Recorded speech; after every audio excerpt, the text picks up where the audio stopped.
হযরত ঈসা আলাইহিস সালামের বয়স যখন মাত্র 1 দিন 2 দিন, তিনি মায়ের কোলে ছোট মানুষ, কয়েক ঘন্টা বয়স, উনার বাবা নাই।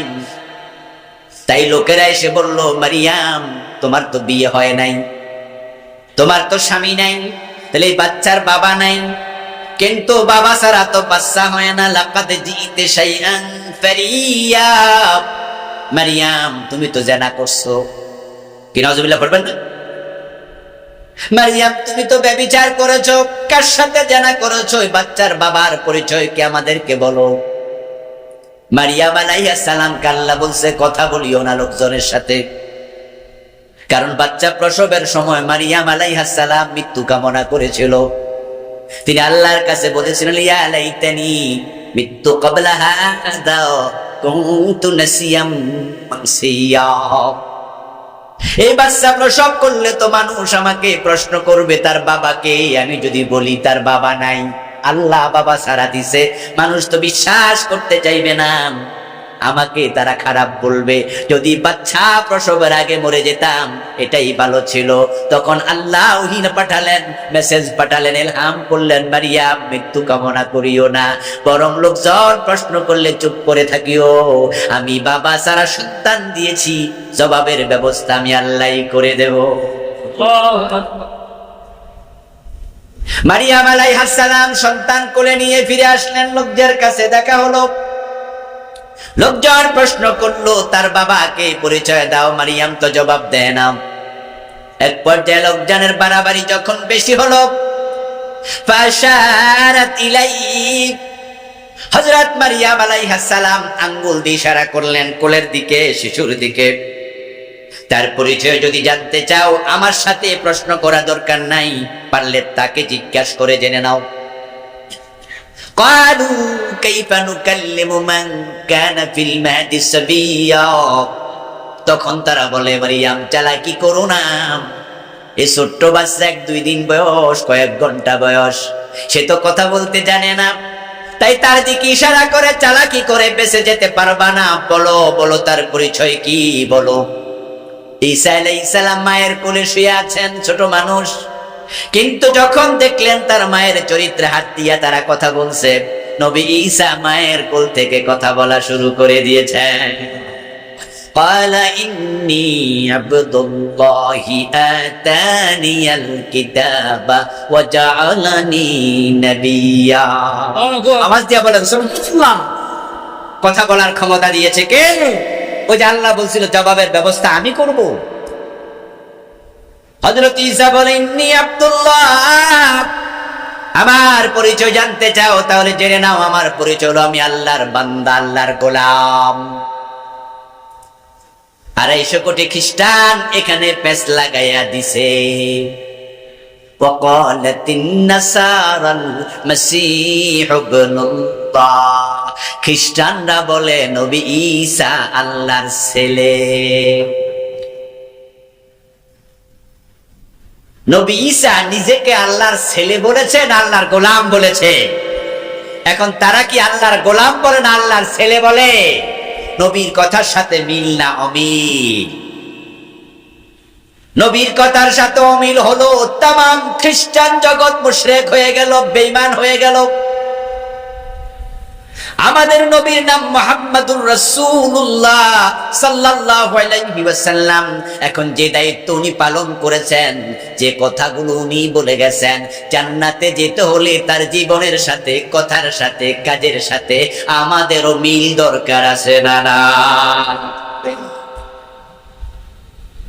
নবী নূহ, নবী ইব্রাহিম, নবী মুসা, নবী ঈসা, নবী মুহাম্মদ সাল্লাল্লাহু আলাইহি ওয়াসাল্লাম, সব নবী যে দায়িত্ব পালন করলেন, আল্লাহ বলে উম্মতে মুহাম্মাদি শারা'a লাকুম, তোমাদের জন্য সে দায়িত্ব আমি আল্লাহ দিলাম। এবার কি দায়িত্ব সেটা জানা দরকার আছে কিনা?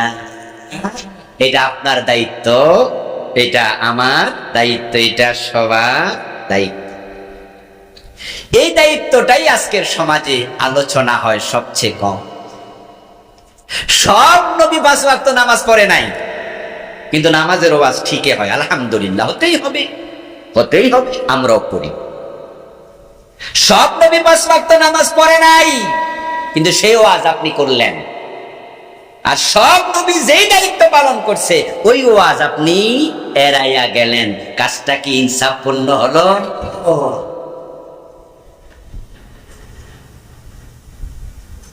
রাসূলুল্লাহ সাল্লাল্লাহু আলাইহি ওয়াসাল্লাম একদিন ইশারের নামাজ পড়লেন। ইশারের নামাজ পড়ার পরে তিনি সাহাবায়ে কেরামকে বললেন, মা সাল্লা ফি হাযাল ওয়াক্ত ইল্লা আনতুম, আও কামা ক্বালা নবী সাল্লাল্লাহু আলাইহি ওয়াসাল্লাম। প্রিয় নবী বলতেছেন, ও আমার উম্মত, এই যে এখন এই টাইমে এশা পড়লা, অতীতের কোন জাতি তোমরা ছাড়া এই টাইমে ইশারের নামাজ পড়ে নাই। আগেকার উম্মত নামাজ পড়েছে 1 ওয়াক্ত, কেউ 2 ওয়াক্ত, কেউ 3 ওয়াক্ত, কেউ 4 ওয়াক্ত, 5 ওয়াক্ত নামাজ শুধু আমরা পড়ছি। প্রিয় ভাইয়েরা, আমরা যখন নামাজ পড়ি আমরা কোন দিকে ফিরে পড়ি? কথা বলেন না, কাবার দিকে? কোন দিকে? কিন্তু ইহুদিরা নামাজ পড়তো কাবার দিকে ফিরে, না মসজিদে আকসার দিকে? লক্ষ্য করুন যে কাবার দিকে ফিরে আমরা নামাজ পড়ি, ইহুদিরা ওই কাবার দিকে ফিরে নামাজ পড়তো না, তাদের কিবলা ছিল মসজিদে আকসা। অথচ কাবার দিকে ফিরে নামাজ পড়তেই হবে, ওয়াজ আপনি করেন। অথচ ইহুদিদের নবী মুসা যেই কাজ করছে, ঈসা যে কাজ করছে, খ্রিস্টানদের নবী নবী ইব্রাহিম, মূসা সব করছে, ওই আসল ওয়াজের খবর নাই। কারণ রোজার ওয়াজ করলে অসুবিধা নাই, নামাজের ওয়াজ করলে অসুবিধা নাই, কিন্তু আজকে যে আয়াতের ওয়াজ করতেছি একটু পরে বলবো, ওই ওয়াজ সব হুজুর, সব বক্তা, সব আলেম করে না। কারণ সেই ওয়াজ করলে জেলেও যাওয়া লাগে।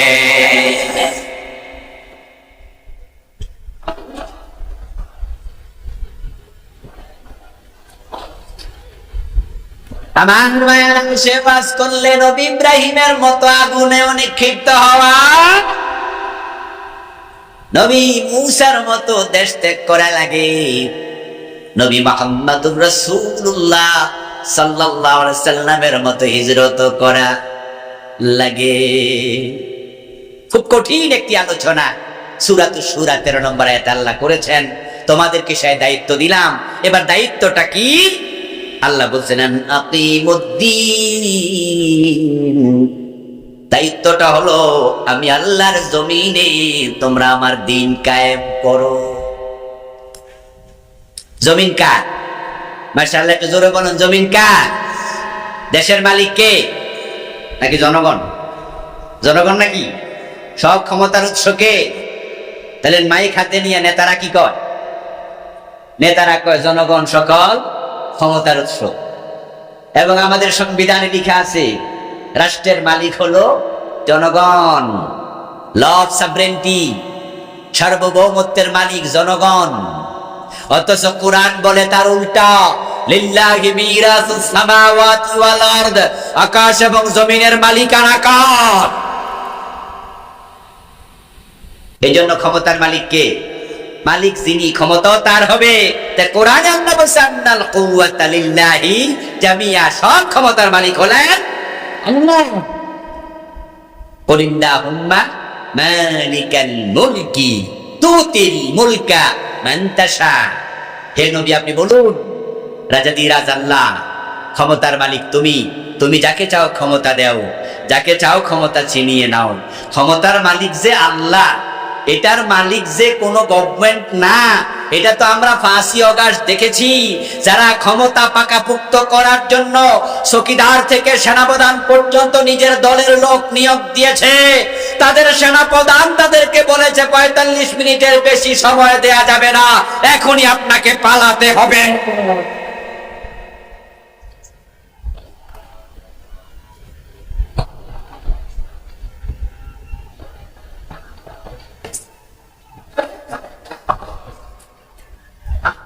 আমার প্রিয় ভাইয়েরা, ক্ষমতার মালিক কে?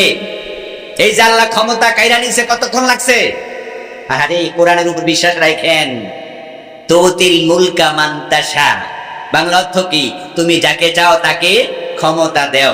আচ্ছা, ডক্টর মোহাম্মদ ইউনূস, এ বেটা গত 2-3 মাস আগে বাংলাদেশে মামলার হাজিরা দিতে, আরে বলেন না কথা, সব আমার যে কয় আইছিল নি? তখন 8তলা বিল্ডিং ওঠার সময় কারেন্ট অফ করে দিছে। কথা বুঝলেন? উনি 6তলা পর্যন্ত নাকি হাইটা উঠছে, ওখানে নাকি এজলাস 6 না 7 তলায় উঠছে। 8তলা ভবনের বিদ্যুৎ শেষ, এজলাস 6 বা 7 তলায়, ওখানে উঠছে হাইটা হাইটা। উনার বয়স কত এখন? 84, 84 বছর। চাচা আপনার বয়স কত? আপনার 84, আপনারও? ওনারে প্রধান উপদেশে বানায় দেওয়া দরকার। হইতেও পারে, আল্লাহ কারে কোন সময় বানায় কোয়া যায় না। জিজ্ঞেস করা হয়েছিল ডক্টর ইউনূস সাহেবকে যখন হেঁটে ওঠা লাগলো সাংবাদিকদেরকে, সাংবাদিকরা নেতারে জিগাইছে, আপনারা ওনার মতো বুড়া মানুষ ওনারা হাঁটাইয়া তুললেন, তাম পৃথিবীতে একজন স্বনামধন্য মানুষ, নোবেল লরিয়েট, বলে বিদ্যুৎ চলে গেছে, আমরা কি করতাম? এজলাসে গিয়ে দাঁড়ায় আছে, ম্যাজিস্ট্রেটের সামনে, জাজের সামনে দাঁড়ায় আছে, 1 ঘন্টা দাঁড়া করায় রাখছে।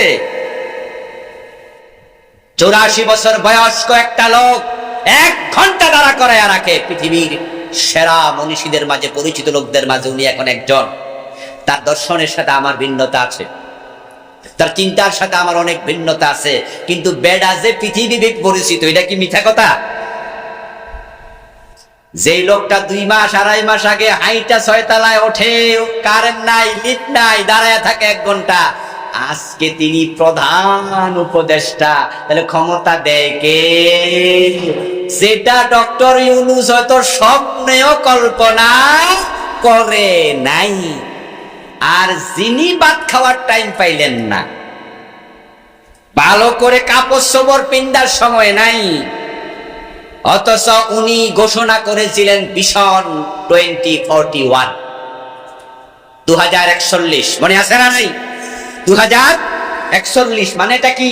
মানে হলো চিন্তা করছে এর আগে আমার ক্ষমতা থেকে সরানোর কোনো সুযোগ নাই, চিন্তাও নাই।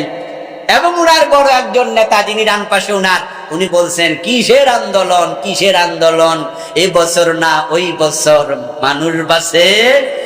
এগুলো আপনারা শোনেন নাই? এর মানে উনি বুঝিয়েছেন যে না, আমরাই ক্ষমতায় আছি। যদি তারা 4 তারিখও জানতো যে 5 তারিখ প্রধানমন্ত্রী পালাতে হবে, 4 তারিখে 3 এমপি একসাথে পালাইয়া যাইত। যে বিচারপতি কালামানিক ইন্ডিয়া পালানোর সময় পাবলিক তার গলার মাঝে গামছা লাগাইছে, কলা পাতার মাঝে শুয়ে থাকা লাগছে, এটা যদি 4 তারিখে জানতো 5 তারিখে হবে, তাহলে থাকতো না, গলায় যেত। যে বাংলাদেশের সবচেয়ে বড় ব্যবসায়ী, লম্বা দাড়ি কামাইয়া ক্লিন শেভ করে লাইছে। আচ্ছা আপনারাই কোন, বেড়া যদি 4 তারিখ জানতো যে 5 তারিখ এরকম ঘটবে, বেড়ারে গরুর রশি দিয়ে বাঁধে রাখতে পারতেন?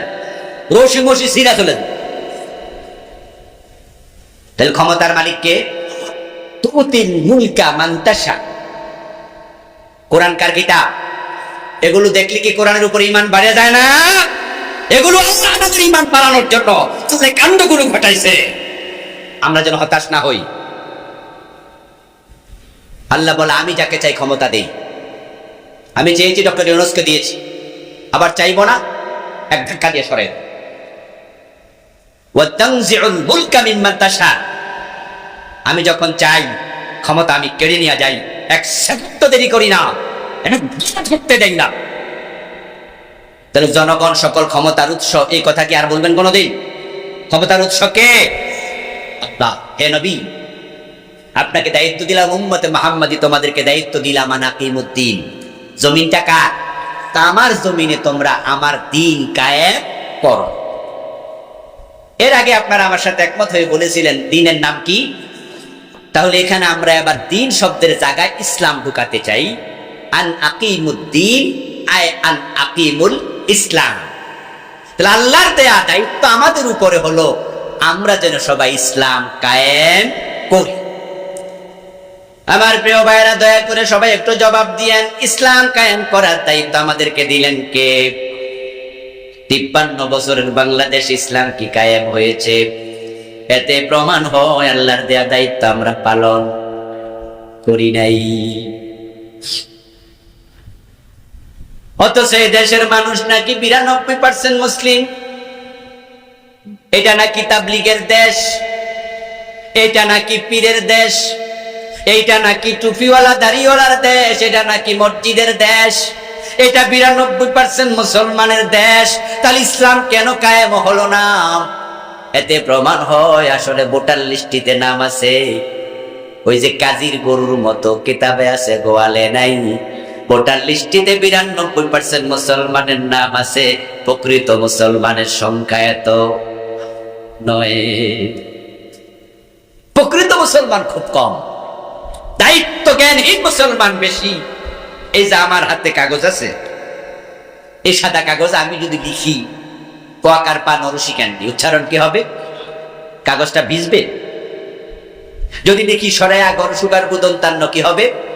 কাগজ পুড়বে, কারণ আগুন নাই, পানিও নাই, লিখছি। নামে আছে মুসলমান, কামে নাই। নামের মুসলমান 92% দিয়ে লাভ নাই। আসল মুসলমান যদি 51% থাকতো, 53 বছর আগেই আল্লাহর কোরআন সংবিধান হওয়ার কথা ছিল।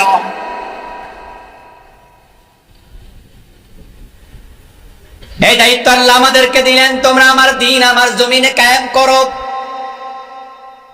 রাসূলুল্লাহ সাল্লাল্লাহু আলাইহি ওয়াসাল্লাম আল্লাহর জমিনে আল্লাহর দ্বীন কায়েমের কাজ করলেন। আলহামদুলিল্লাহ, তিনি মক্কায় 13 বছর চেষ্টা করলেন, মক্কায় দ্বীন কায়েম করতে পারেননি। মদিনায় হিজরত করে চলে গেলেন। হিজরতের পথে তিনি আল্লাহর কাছে দোয়া করলেন, ওয়াজআলনি মিল্লাদুনকা সুলতানান নাসীরা। ও আমার রব, মক্কায় তো পারলাম না, অথচ কোরআন নাজিল হয়েছে সবচেয়ে বেশি সূরা কোথায়? মক্কা। কোরআনে সূরা আছে মোট 114, তার মাঝে মক্কায় নাজিল হয়েছে 86টা, মদিনায় নাজিল হয়েছে মাত্র 28টা। তাহলে বেশি নাজিল হয়েছে সূরা কোথায়? কিন্তু দিন বিজয় কি মক্কা হয়েছে না মদিনায়? এর কারণ মক্কায় কোরআনের সূরা এসেছে বেশি, কিন্তু কোরআন মক্কার সংসদ ভবনে আবু জেহেলরা ঢুকতে দেয় নাই। এতে বোঝা যায় সংসদে কোরআন না নিলে ইসলামের বিজয় হয় না। বাংলাদেশে যারা আমরা দিনের বিজয় চাই, আল্লাহর কোরআনকে সংসদ ভবনে নেয়ার জন্য সবাই মিলে চেষ্টা করা দরকার আছে না নয়? কোরআনকে সংসদে দিতে আপনারা রাজি আছেন না নয়? কে কে চেষ্টা করতে রাজি, দুই হাত তুলে দেখান। নারায়ে তাকবীর, নারায়ে তাকবীর।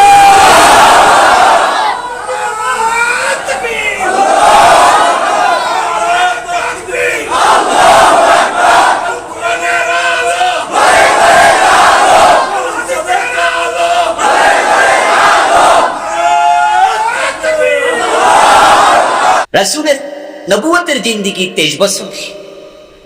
মক্কায় বেশি না মদিনায় বেশি কাটছে? মক্কায় 13 বছর, মদিনায় কয় বছর? 10 বছর। সময় বেশি কোথায় দিলেন? রাসূলের 10 জন সাহাবী বিখ্যাত আশারা আল মুবাশশারা, আবু বকর, ওমর, ওসমান, আলী, তালহা, জুবায়ের, সাদ বিন আবি ওয়াক্কাস, সাঈদ বিন যায়েদ, আব্দুর রহমান ইবনে আউফ, আবু উবাইদা ইবনুল জাররাহ রাদিয়াল্লাহু তাআলা আনহুম আজমাইন। এই 10 জনের জন্মস্থান মক্কা। কিন্তু মক্কা ইসলামের বিজয় হলো না, দিন কায়েম হলো না। আমার রাসূল মক্কায় 13 বছর কাটায়া যেদিন মদিনায় হিজরত করলেন, তখনও কাবার ভিতরে বাহিরে 360টা মূর্তি ছিল। একটা মূর্তিও রাসূল সরাতে পারেন নাই। মনে হয় যেন আলহামদুলিল্লাহ আমরা বাংলাদেশে 5ই আগস্টের পরে মদিনা মক্কা বিজয়ের মতো সুযোগ পেয়েছি। রাসূল যখন মক্কা বিজয় করলেন 8ম হিজরিতে, একটা মূর্তিও ছিল না, সব মূর্তি কাবা থেকে বের করে দিয়েছেন। 5ই আগস্টের পরেও বাংলাদেশের রাস্তার মোড়ে যে মূর্তিগুলো ছিল ভাস্কর্যের নামে, সব গলায় রশি লাগায়া মাটিতে ফেলে দেওয়া হয়েছে। যারা বাংলাদেশকে মূর্তির দেশ বানাতে চেয়েছিল, তাদের ষড়যন্ত্র কার্যকর হয়নি, বরং আল্লাহ নস্যাৎ করে দিয়েছে। ইব্রাহিমের সন্তানরা মূর্তি বানায় না, বরং মূর্তি ভাঙে। তবে হ্যাঁ, মন্দিরের মূর্তি ভাঙতে যাইয়েন না, এটা আল্লাহ মানা করছে। হিন্দুদের দুর্গা পূজা আসছে, তারা তাদের মূর্তি বানায়া তাদের মন্দিরে রাখছে, এটা তাদের উপাসনালয়। ওখানে কোন রকমের বিশৃঙ্খলা করা যাবে না। লাকুম দীনুকুম ওয়ালিয়া দীন। হিন্দুদেরকে নিরাপত্তা দিতে হবে। ইতিমধ্যে এক দল ষড়যন্ত্রকারী ইন্ডিয়াকে বুঝাচ্ছে বাংলাদেশের হিন্দুদের নিরাপত্তাহীনতা তৈরি হয়েছে। আমরা দেখিয়ে দিয়েছি ৫ই আগস্টের বিপ্লবের পরে ৬ তারিখে ৭ তারিখে দেশে কোনো সরকার ছিল না, এদেশের আলেম ওলামারা মন্দির পর্যন্ত পাহারা দিয়েছে। আমরা দেখিয়ে দিয়েছি সম্প্রীতির দেশ বাংলাদেশ, ঠিক না? আমাদের ইসলাম আমাদেরকে শান্তি শিখায়, সম্প্রীতি শিখায়। আল্লাহ তাআলা বলছে লা ইকরাহা ফিদ্দীন, ইসলামে কোনো বাড়াবাড়ি নাই, ধর্ম নিয়ে বাড়াবাড়ি নাই, জোর করো না। বলে তাসাব্বুল্লাযীনা ইয়াদউনা মিন দুনিল্লাহ, আল্লাহ কোরআনে বলছে তারা আল্লাহকে বাদ দিয়া যাদেরকে খোদা বলে ডাকে, যাদের ইবাদত করে, ওয়ালা তাসাব্বু, ভাঙ্গা দূরের কথা, তাদেরকে গালিও দিও না। ফায়াসুব্বুল্লাহ, যদি তোমরা হিন্দুদের মন্দিরে আঘাত করো, হিন্দুদের মূর্তিকে ভাঙ্গো, গালি দাও, তারা তখন না বুঝে আল্লাহকে গালি দেবে। বাংলাদেশের কোন হিন্দুর মন্দিরে আক্রমণ করবেন না, করা যাবে না, নচেত ভারতে তারা না বুঝে মসজিদে আক্রমণ শুরু করে দেবে। এজন্য দাঙ্গা আপনি দায়ী হবেন, আপনি আল্লাহর কাছে জবাব দিতে। কিন্তু রাস্তার মোড়ে মোড়ে মূর্তি বানাবেন, এটা হতে দেয়া যাবে না। আমার প্রিয় ভাই, প্রিয় নবীজি হিজরত করছেন মদিনায়। হিজরতের পথে আল্লাহর কাছে বললেন ওয়াজআলনি মিন লাদুনকা সুলতানান নাসীরা, ও আমাদের রব, তোমার পক্ষ থেকে আমার রব, তুমি আমাকে রাষ্ট্র ক্ষমতা দিয়ে সাহায্য করো। আনাকিমুদ্দিন, দিন কায়েম করো, ইসলাম কায়েম করো। আপনাদেরকে আমি এবার প্রশ্ন করতে চাই, যে ইসলাম কায়েম করতে বলা হলো, চোর ধরে হাত কাটো, সে আইনটা ইসলামে আছে না? না, বাংলাদেশি কি এটা কায়েম করছেন? আল্লাহর কাছে কি জবাব দিবেন? আল্লাহ যদি জিজ্ঞাসা করে 52 বছরে তোমরা, 53 বছরে 92% তো তোমরা মুসলমানই ছিলা, তো আমি না ইসলাম কায়েমের দায়িত্ব দিছি, আমার ইসলামে তো চোর ধরে হাত কাটতে হবে এটা ছিল, তোমরা কেন করলা না? তাহলে চোরদেরকে যারা ছাড় দিছে এরা নিজেরাই চোর অথবা চোরের খালাতো ভাই বটে। আমরা চোর ধরে হাত কাটার আইনের পক্ষে যখন কথা বলি, তখন তারা ইশারা দিয়ে বলে ইসলামের আইন মধ্যযুগীয় আইন, নাউযুবিল্লাহি মিন যালিক। তারা তখন বলে আপনারা হুজুর মানুষ, রাজনীতির ওয়াজ কেন করেন, এসব করেন না, চোর ধরে হাত কাটলে বেড়া ভাত খাইব কি দিয়া? বাবারে, মানবাধিকারের পক্ষে কথা বলে, চোর ভাত খাবে কি দিয়া তা নিয়ে উনি টেনশন করে। আমি মাঝে মাঝে ভাবি, কিরে হাত কাটবো চোরের, টেনশন করে নেতা, কারণটা কি? এতে বোঝা যায় হতে পারে এই নেতাই বাড়িতে আয়নার সামনে দাঁড়াইলে আয়নার ভিতরে চোর দেখতে পায়। ঠিকই তো, এই 55, 52, 53 বছরে বাংলাদেশটাকে যারা একবারে তলাবিহীন ঝুড়ি বানিয়ে ফেলেছে, দেশের হাজার হাজার কোটি টাকা লুটপাট করে আমেরিকায় বাড়ি বানিয়েছে, কানাডায় বেগম পাড়া তৈরি করেছে, এর মাঝে কাছের ডাকের চোর, ডাব চোর, মসজিদের জুতা চোর, বাড়ির গরু চোর, ছাগল চোর পাওয়া যাবে না। যারা কানাডায় বাড়ি বানিয়েছে, আমেরিকায় দেশের টাকা দিয়ে বাড়ি বানিয়েছে, সবগুলো নেতা, রাজনীতিবিদ, বড় বড় চোর। হাত কাটার কথা শুনলে তাদের কলিজায় কাঁপুনি ধরে যাও।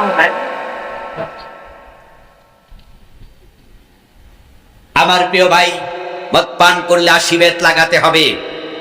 রাসূলের ইসলামে আইন আছে না নাই? তো যে ইসলাম আপনাকে কায়েম করতে আল্লাহ দায়িত্ব দিলেন, এ 53 বছরে মদ পানকারীকে 80 বেত লাগাইছেন কয়দিন? তো আল্লাহ যদি হাসরের ময়দানে জিজ্ঞাসা করে, আমি না ইসলাম কায়েমের দায়িত্ব তোমারে সূরা সূরার 13 নম্বর আয়াতে দিছি, তাহলে তোমার দেশে মদ পানকারী ছিল, 80 বেতওয়ালা ছিল না? তোমার কি কাজ করেছো, চেষ্টা করেছো কিনা জবাব দাও। সেদিন ধরা খাওয়ার সম্ভাবনা আছে না নাই? এজন্য দল বুঝি না, মত বুঝি না, আল্লাহর দ্বীন কায়েমের ব্যাপারে সকল মুসলমান ধর্ম ভুলে যেতে হবে। 53 বছর পরে আল্লাহ এবার সুযোগ দিয়েছে, এবার আল্লাহর দেওয়া সুযোগ কাজে লাগাতে হবে। আমরা 53 বছর ইসলামবিহীন দেশ চালানো দেখেছি, ধর্মনিরপেক্ষ সংবিধান দিয়ে দেশ চালানো দেখেছি। আগামী 5 বছর আমরা আল্লাহর চাই চাই পক্ষে আমরা সবাই যোগ দিতে চাই। দরকার আছে না নাই?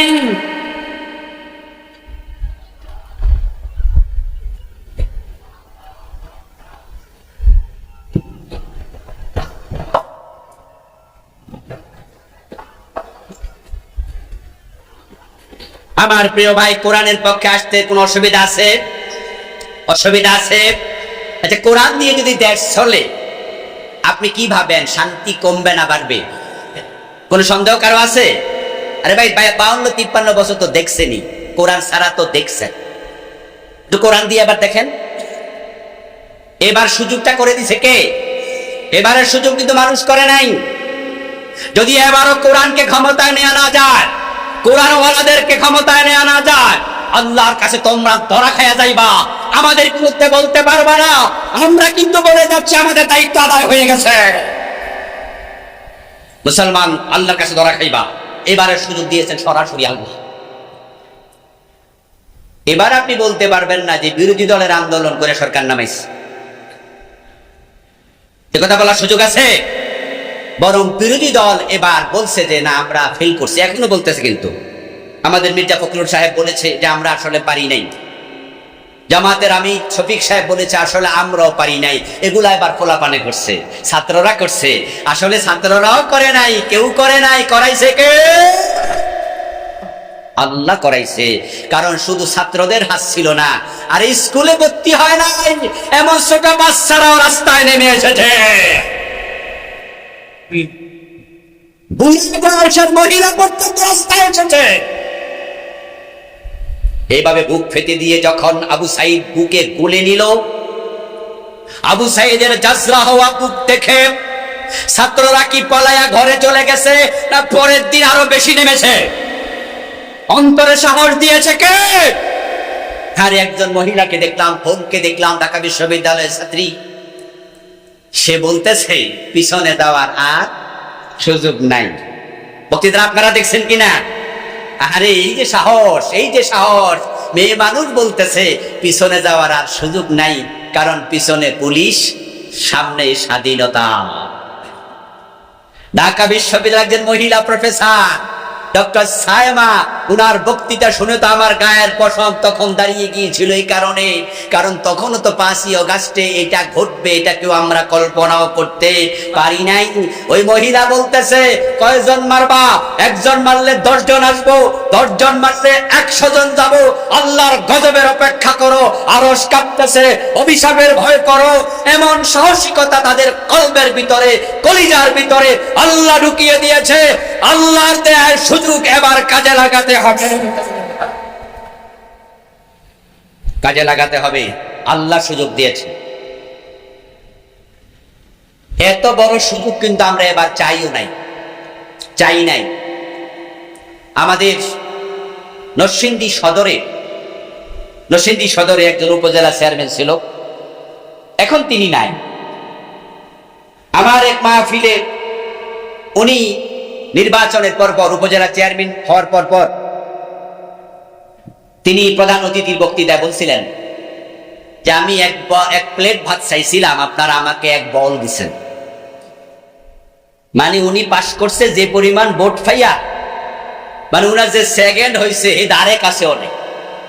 তো উনি বিষয়টাকে এত সুন্দর একটি শব্দ বলছে, আমার ভালো লাগছে শব্দটা, মুখস্থ রাখছি। উনি কয় আমি চাইছিলাম এক প্লেট ভাত, আপনারা দিচ্ছেন এক বল। আচ্ছা, 9 দফার আন্দোলন যখন এ দেশের ছাত্র সমাজ করেছে, 9 দফাকে তারা সর্বশেষ কয় দফায় নিছে? ওই এক দফায় কি শব্দ ছিল? যে সরকার পালাইয়া যাক না পদত্যাগ। তারা চাইছিল পদত্যাগ। আল্লাহ কয় না, এবার এমন সুযোগ দিলাম তারা দেশেই থাকবে না, তোদেরকে কোরআন কান্না সুযোগ করে দিয়েছে।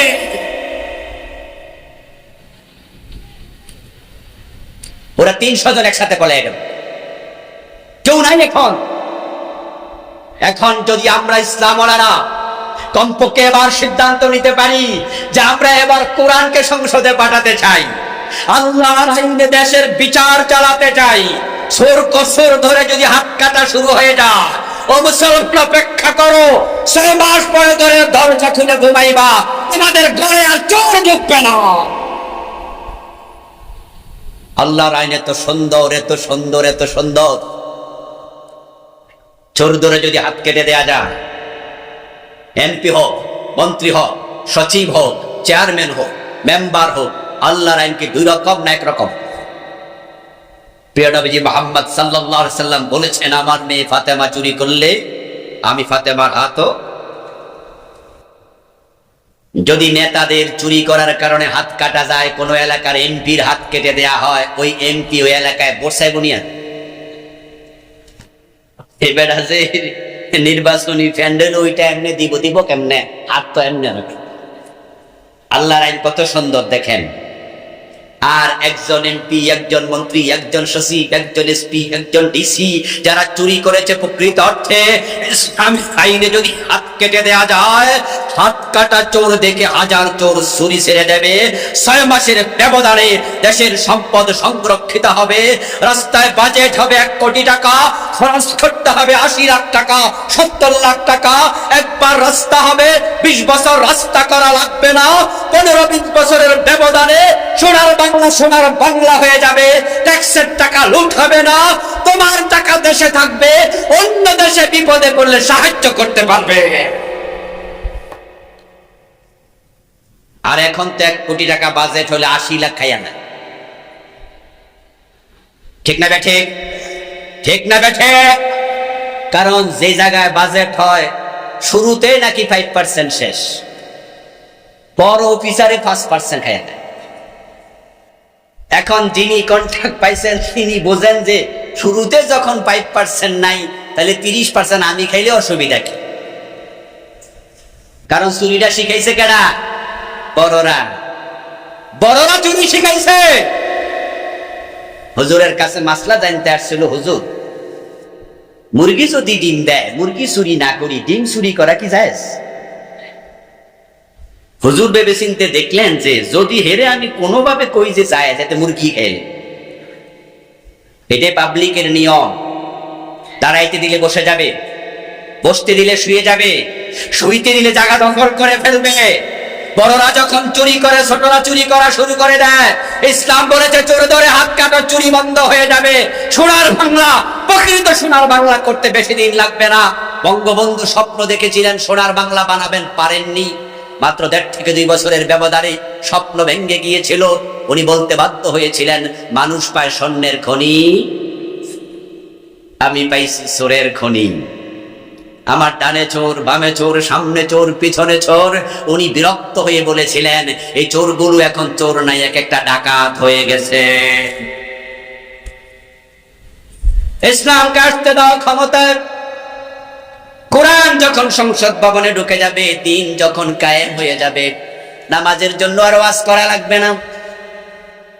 এখন তো তাবলীগের ভাইরা নামাজের ওয়াজ করে, পীর সাহেব হুজুররা নামাজের ওয়াজ করে, বক্তারা নামাজের ওয়াজ করে, খতিবরা করে। তারপর ফজরের টাইমে মসজিদে গিয়ে দেখবেন 1 কাতার 1.5 কাতার মসজিদ খালি। কোরবানির গরু কিনতে কিনতে আসর শেষ, মাগরিব নিতে বাড়িতে, আজ মাগরিব শেষ, সবাই গরু কিনে ওয়াজিব নিয়ে ব্যস্ত, ফরজের খবর নাই। বাইতুল মুকাররম মসজিদে গিয়ে নামাজ পড়বেন, নামাজ পড়ার পরে নিচতলায় যাবেন, দোতলা নামাজ হয়, নিচতলা বেচা কেনা হয়। ইসলাম যদি ক্ষমতায় আসে, আওয়াজ লাগবে না, বলা লাগবে না নামাজ পড়ো, বরং আইন করে দেয়া হবে আজানের পরে দোকান খোলা থাকলে ওই দোকানদার এবং যারা কিনবে জেলে দেয়া হবে। ঠেলার নাম বাবাজি, পেটের মতো সোজা হয়ে যাবে। সূরা হজে বিধান আল্লাহ দিয়েছেন, আল্লাযীনা মাক্কান্নাহুম ফিল আরদ আকামুস সালাহ ওয়া আতাউজ যাকাত ওয়া আমারু বিল মারুফ ওয়া নাহাউ আনিল মুনকার। আল্লাহ বলেন, যদি কোথাও কোনো জায়গায় আমি কাউকে ক্ষমতা দেই, আমার বান্দারা ক্ষমতা পেলে 4টা কাজ করবে। 1 নাম্বার, নামাজ কায়েম করবে, আইন বানানো হবে।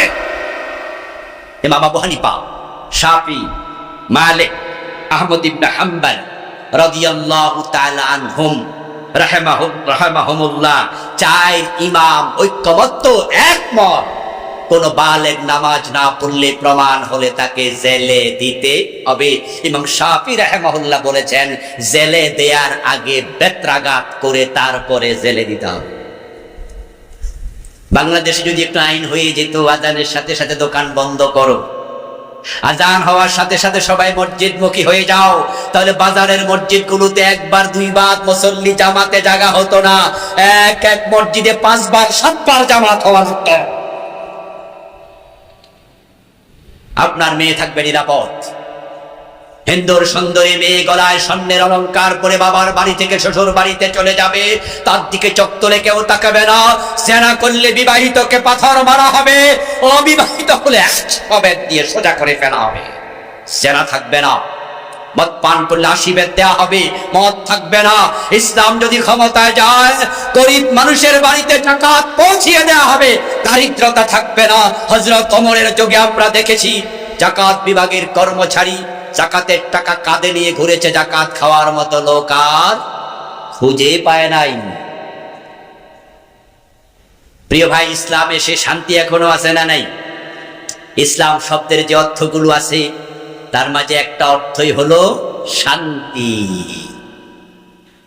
গোলাপ ফুল দেখতে বড় সুন্দর, তার পাপড়ির দিকে তাকালি আনন্দে চোখ জুড়িয়ে যায়, নাকের কাছে নিলে মৌ মৌ গন্ধের হৃদয়টা ভরে যায়। গোলাপ ফুল চাপ দিলে আতর বের হয়। গোলাপ বড় প্রশংসনীয় ফুল, সুন্দর ফুল, কিন্তু সেটা যদি গিলাপের ভিতরে থাকে, কলির ভিতরে থাকে, এটার পাপড়ি তো সৌন্দর্য নাই, গায়েও গন্ধ নাই, চাপ দিলেও আতর নাই। এটাকে ফুটতে দিতে হবে। কোরআনে শান্তি আছে, কোরআনে সমৃদ্ধি আছে, ইসলামে শান্তি আছে, নিরাপত্তা আছে। এটাকে গিলাপ থেকে খুলে সংসদে ঢুকতে দিতে হবে। এখন তো গিলাপের ভিতরে মসজিদের তাকে পড়ে আছে, এই আইন কেউ মানে না। এজন্য আসুন দিন কায়েমের কাজ করি।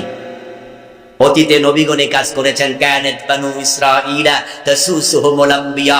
প্রিয় নবীজি বলেছেন বনি ইসরাঈলের নবীরা তারা নেতা ছিল, শাসক ছিল।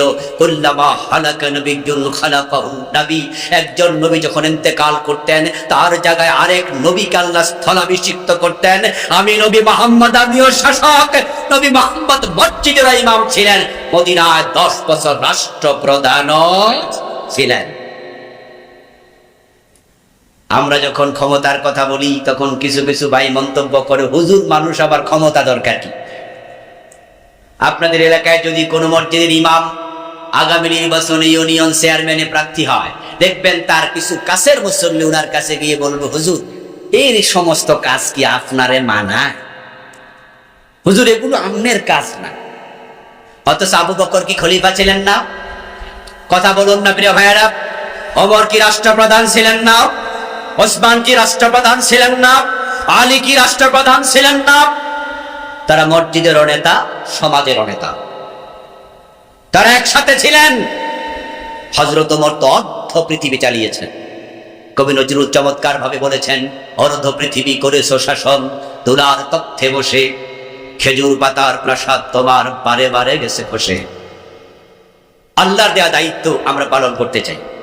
এখন এই দায়িত্ব পালন করা কি খুব সহজ না একটু কঠিন? হ্যাঁ, নামাজের কথা বলুন, বেনামাজিও খুশি। হুজুরের ওয়াজ ঠিক আছে, আমি নামাজ পড়ি না, এটা আমার দোষ। রোজার ওয়াজ করুন, বেরোজগারিও কয় ওয়াজ ঠিক। জিকিরের ওয়াজ করলে মুসল্লি সবাই কয় জি হুজুর, জি হুজুর, ওয়াজ ঠিক। কিন্তু যখনই বলবেন আল্লাহর আইনে দেশ চালাতে হবে, তখন মুসল্লি 2 ভাগে ভাগ হয়ে যায়। এক ভাগ কয় ঠিক, আর এক ভাগ কয় হুজুর রাজনীতি শুরু করছে।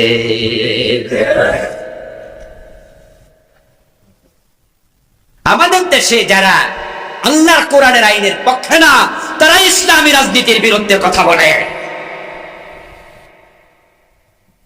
এবার আসুন আমরা একটু কাজটা করতে চাই। অন্যরা করুক আর না করুক, আমি করতে চাই। দুনিয়ার কেউ কোরআনের আইনের পক্ষে থাকলে থাকুক, না থাকলে নাই, আমি একা থাকতে চাই। তাম দুনিয়ার মানুষ উল্টা পথে চলুক, জাহান্নামের দিকে দল পথে চলে যাক, আমি একা জান্নাতের পথে মাথা উঁচু করে এগিয়ে যেতে চাই। লানা আমালুনা ওয়া লাকুম আমালুকুম, কারণ আমার কবরে আপনি যাবেন না, আপনার কবরে আমি যাব না। আল্লাহর জান্নাতে যেতে হলে নবীর রাস্তায় আসা দরকার আছে কিনা? এজন্য আসুন সামনে আমরা কোরআনের পক্ষে কথা বলব। যে দলের সাথে কোরআন আছে তাদের সাথে আমরা আছি, ঠিক আছে? যে দলের সাথে কোরআন নাই তাদের সাথে আমি নাই।